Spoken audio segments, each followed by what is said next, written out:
welcome back to the Cities in Charlotte. We're all staying safe and well. And another match preview as they come thick and fast in the Club World Cup. We're on to round 16 now, so it's all a one-off game. We go to extra time and penalties. I thought this was straight to penalties, but of course it's not. It's injury time and penalties, or extra time and penalties, shall we say. So, yeah, hopefully there's not been too... we'll see how that goes, eh? We'll see how that goes in the heat. Certainly back in Orlando, of course, for this one. Match preview, City versus Al-Hilal. 1st of July 2025. It'll be cool here at 2 a.m. in the morning, but obviously not as cool over in Orlando. So we're going to have a look at that game. We're going to have a look at Al-Hilal, of course, their history, how they did last season, how things have panned out for them so far in this competition. They've done very well. Then we'll check a possible Pepsi 11 for this. Is he going to make a big raft of changes, or is he going to stick to what he's got? And of course the latest odds, and yeah, interestingly enough, they start to take a familiar look, the odds, up to more of that later on. And of course the winner of this will play either Inter Milan or Fluminense, who we've had recent history against, haven't we, both of those teams. So as I said, the game takes place again at the Camping World Stadium. Let's see how many we pack into there. Let's see if we get 50,000 again. 2 a.m. on the 1st of July. It's on DA Zone, is it called? DAZN, DA Zone, I think they call it, which is available, of course, in the UK. And this is on Channel 5, although we were led to believe that last game was, but it wasn't. So I'm fairly sure this is. So, but as I said, DAZN, you can actually get on it and subscribe. It's a bit of a pain. I mean, they do try and get your money off you, but you can just be careful when you're doing it. You can get it for free. So just take your time. Don't rush into anything. Al-Hilal backstory. Yeah, they're called, the nickname's Blue Waves. I don't know if that's a fairly modern name for them. I know they were originally called the Sharks, I think. City had relationships with the Sharks, didn't we, back a few years ago, mainly through one player, but I suppose we can talk about him. It's all okay now, isn't it? Anyway, but known as the Blue Waves, and the fans are known as the Blue Waves as well. And that Al-Hilal means the crescent moon in Arabic. They were founded in 1957, and they are one of 3 teams to have participated in all seasons of the Saudi Pro League since it came into being in 1976. They've won a record 19 league titles, so they're the best. A record 13 Crown Prince titles, a record 7 Saudi Federation Cup titles. Yes, didn't know they played tennis as well. 11 King Cup titles, a record 5 Super Cups, or Community Shields we call them, don't we? Continentally, they've won a record 8 Asian Football Confederation trophies, the AFC Champions League in 1991, 2000, 2019 and 2021. I think that was the main reason they got into this Club World Cup, those 2 reasonably recent victories. The Asian Cup winners in 97 and 2002, and the Asian Community Shield winners, or Super Cup winners, in 97 and 2000. Yeah, Al-Hilal made multiple appearances in the FIFA Club World Cup, the Saudi's best team. They were runners-up actually in 2022, having become the first Asian club from the non-host nation to reach the FIFA Club World Cup final. So, who knows? Last season they were runners-up in their Saudi Pro League to Al-Ittihad. Yeah, not Etihad, Ittihad. And they've only ever played one Premier League club, and that was Chelsea back in a 1-0 loss back in 2021-22 World Club Cup semi-finals. The manager, yes, interesting manager, Simone Inzaghi, was appointed coach of Al-Hilal on the 4th of June, and that was shortly after, of course, the former Inter Milan coach had left by mutual agreement, sort of, sacked, whatever, Serie A club Inter Milan after a humiliating 5-0 loss to PSG in the Champions League final. Player-wise, yes, a couple of familiar names. You've got Koulibaly, who's well known to us. Neves is playing, and some bloke at right back who can nip forward. Is it Cancelo, something like that? Anyway, I think I've heard of him somewhere. And of course, they do have a reasonable striker on the books. It's well known to UK football watchers, Mitrovic, but he's currently struggling with a calf injury, so he's not actually turned up yet or played in this competition. So I'm not too sure whether he will be for this one. I mean, current form, well, I mean, Inzaghi's doing fairly well, hasn't he? He's hit the ground running with this team, with his new charges. They remain unbeaten when finishing second, of course, in their Group H to Real Madrid, and this included draws with Salzburg and, yes, Real Madrid themselves. In match day 1, it ended Real Madrid 1, Al-Hilal 1. They were excellent. A tight game, which looked like they may lose in injury time when VAR spotted something and Real Madrid got a 92nd minute penalty. But keeper, nicknamed Bono, I think it's Bunio or something like that, but nicknamed Bono, saved. Yeah, I don't think he sings, or he might have sung after saving that penalty, I'm not sure. Match day 2, of course, was another draw against another very good draw against RB Salzburg. And they dominated Salzburg but failed to take chance after chance. And it was their keeper Bono again who came out man of the match, making some key saves for what was another well-deserved draw. And of course, match day 3, all they had to do was beat Pachuca. And they did, 2-0. Though the pressure did get to them a little bit. It wasn't... Pachuca actually had most of the shots and chances, although of course Al-Hilal did dominate possession again. And of course he actually clinched it in injury time, making it 2-0, but it was a tighter game because the chance of getting through to the round of 16 was a little bit of extra pressure for him, and they did have a bit of a blow as well, which we'll talk about in a minute. Not only against Madrid did they not dominate possession, and that wasn't by much in that game.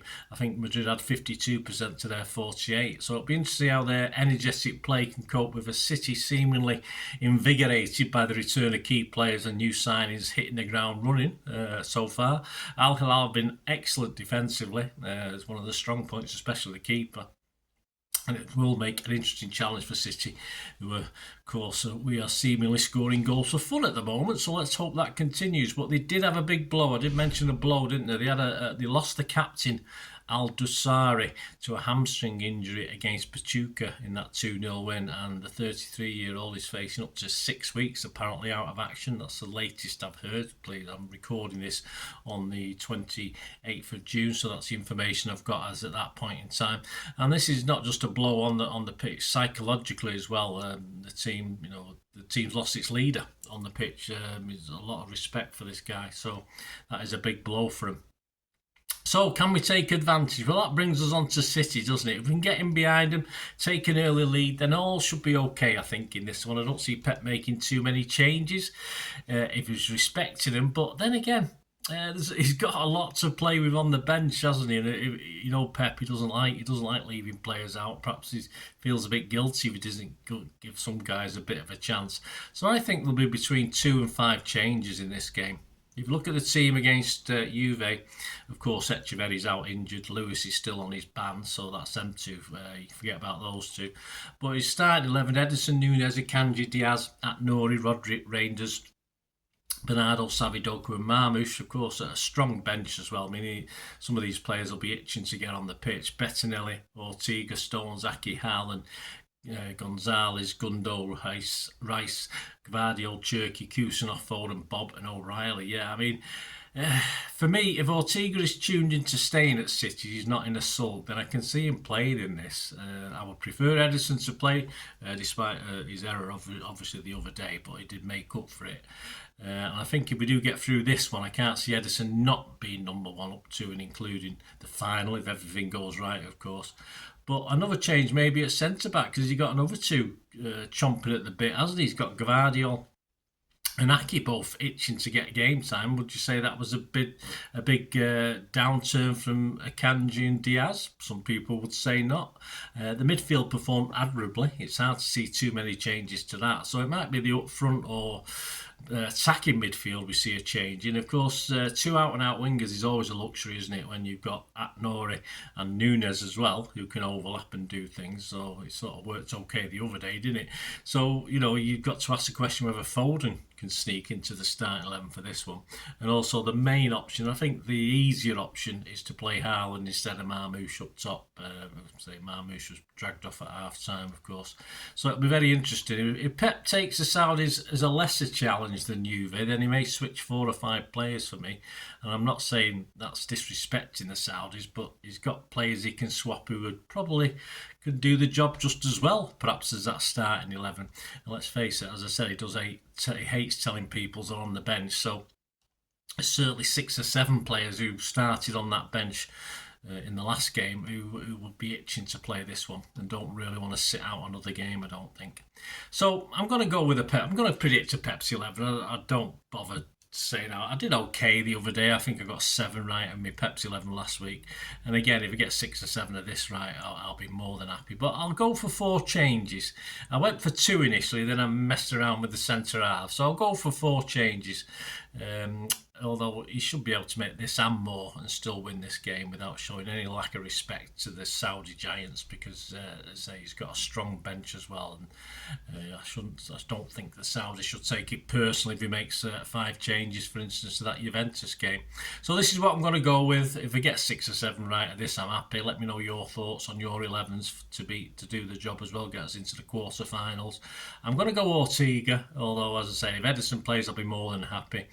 Nunes, Aki Gvardiol, I've just switched them round from the other 2 guys. At Nori, Rodri, Reinders, Bernardo, Savi, Doku, and Haaland. Yeah, so I've got the 4 attacking wing options there. I think left Savi and Doku still in it. So, as I say, but I think Pep's got so many options at the moment with injury-free players. He can play around with this and certainly give players, a good chunk of time on the pitch as well. Let me know your thoughts, guys. Let me know your starting 11. It'd be great to have your views and input on this one. All right, just a quick look at the odds, and as I said, there's been a big change since the last round of games. Please gamble responsibly, and when the fun stops, stop. And surprise, surprise, yes, the bookies are running for cover after City's 5-2 win over Juve, and yet for the first time, City are now the favourites to win the World Cup. We've been second favourites, but we've not been the favourites yet. So we were 5-1. We've now gone into 11-4, so we firmed up to 11-4. PSG were the favourites to this last round. They were 3-1. They're now out slightly to 10-3. Real Madrid stay at 5s. They are 11-2 in a place. Bayern Munich have gone out to 7s from 11-2. And understandably, Juve, who though I thought, I think... Now, if they play a stronger team, I think in the next round, of course, it's a big game for them against Real Madrid, but I think they'll make a better fist of it than they did against us. But they've been pushed well out now, and that means Chelsea have come in. Chelsea have come into now 5th favourites. You can get 12-1 on Chelsea. They're 5th favourites to win it. Al-Hilal, just for a matter of interest, they're not rock bottom, so 66-1, so about fourth best odds you can get on to win the Club World Cup, so that's not too bad. The match odds themselves, yeah, City are 1-3 on, which isn't disrespectful too much to Al Hilal. A draw is 9-2, and you can get 15-2 generally on Al Hilal. You can even get 17-2 and 9s in a place on that. So yeah, Al Hilal fans, if you fancy a flutter, you're allowed to flutter. I don't know about Saudi laws. I have no idea if they're allowed to have a go. I'm sure if they're over in the UK or whatever, they could have a go anyway, can't they? So there you go, guys. Hope you enjoyed that. Thanks for watching. Let us know your comments. The player ratings for this, I've got... Of course, it's a 2 a.m. on Tuesday. I'm not in work Tuesday, but I do have things on. So I will attempt to get it out before tea time on Tuesday, the player ratings. I'll get the story of the game out on Wednesday, the 2nd of July. And of course, if we do a preview, it's all based on whether we get through this or not, doesn't it? And of course, I think the quarterfinals were due to play ours on the 5th of July. So I will try and get the preview out on the 3rd. If there is a preview to do. If there's not, then we've got beat. The favourites have got beat, and the current holders of the World Club Championship have got beat. So that'll be bad news, won't it? But let's hope you see me again for the preview. Thanks for watching, guys. Please smash those buttons, give us your support, guys. It's absolutely fantastic. Up to about 28,000 subscribers now. My thanks to all new subscribers and members, etc. And if you do like what I try and do with the channel and want to support me, there are ways of doing that. All I ever ask is you keep watching and listening. Well, I hope you enjoyed the feature, and yeah, if you can support me through the subscription, if you can subscribe, guys, that'd be wonderful if you've not already done so. We do actually have memberships at the moment, just 99p a month, so you get access to all my City stuff, including all the history vlogs, dozens and dozens not been published yet that you get immediate access to, and every time I do edit and do a vlog, you get immediate access to it as well. So you can have a copy of scripts as well if you want any hard copy of the sort of things I do on matches and teams and managers and players, etc, etc. So if you can join the membership, that'd be wonderful. We do fine. And yeah, if you want to support the channel just by watching the ads, that helps. You know, watch the ads, let them play through while you just have to check your phone or something, let it play out. And of course, if you follow any of the links, that always works as well. You know, you follow a link to one of the ads and you fancy something. I've done it myself. I've followed a link and actually purchased something from another organisation. But you know, it can happen. It can happen. Not all ads are stuff you're not interested in. And of course, if you can give us a like, guys, that would be absolutely fantastic. All likes are much appreciated. Anyway, thanks for watching. Until the next time, of course, I only ever ask one thing, don't I? Please, I ask you all to stay safe, especially you Blues. Until the next time, come on, City. Bye for now.